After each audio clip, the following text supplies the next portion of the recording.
Mahigit 3,000 bata kada taon ang natutuklasan na may sakit na cancer sa kanilang murang edad. At 8 sa 10 sa kanila ang namamatay dahil hindi naagapan ng gamutan. Yan ang special report na tinutukan ni Deo Bugawisan. Ang makulay na mga imahe ng kabataan, unti-unti nang kumukupas para kay Kent Lumugdang.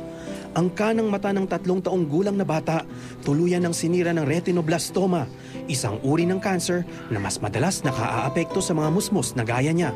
Inaagapan ngayon ng mga doktor ang pagkalat ng sakit sa kabilang mata ni Kent. Sabi ko sa akin, bulag na daw po siya. Pero laking pasasalamat pa rin ni Nanay Ruby, maagang natuklasan ang cancer ng kanyang anak. Nung nadinig ko po na sinabing cancer, isip ko po na mamamatay na yung anak. Umutang po kami para po sa operasyon ng bata kasi po talagang pina-opera na po talaga namin siya kasi po baka tumalat ang cancer. Baka po pumunta sa utak ng bata. Kada taon, mahigit 3,500 bata ang nagkaka-cancer. Karamihan, malala na ang kondisyon kapag dinala sa ospital. At dahil hindi agad nadidiskubre ang kanilang sakit, 8 sa kada 10 bata na may cancer sa bansa, namamatay. Ang nakapanghihinayang, very curable ang childhood cancer sa Pilipinas. Sa mga syudad karaniwan matatagpuan mga ospital na may sapat na kakayahang makadiagnose at alagaan ng mga batang may cancer. Yung tawag naming diagnostic wondering, nakakadelay din sa treatment. Dahil ang napuntahang ospital, walang espesyalistang ganon, walang pasilidad. At dahil mahal ang gamutan, ang problem is abandonment rate. Okay, abandonment rate.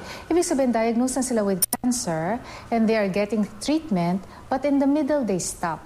Sa ngayon, malaking tulong ang All Medicines Access Program ng Department of Health na nagbibigay ng libreng gamot pang chemotherapy sa mga naghihikahos na pasyente.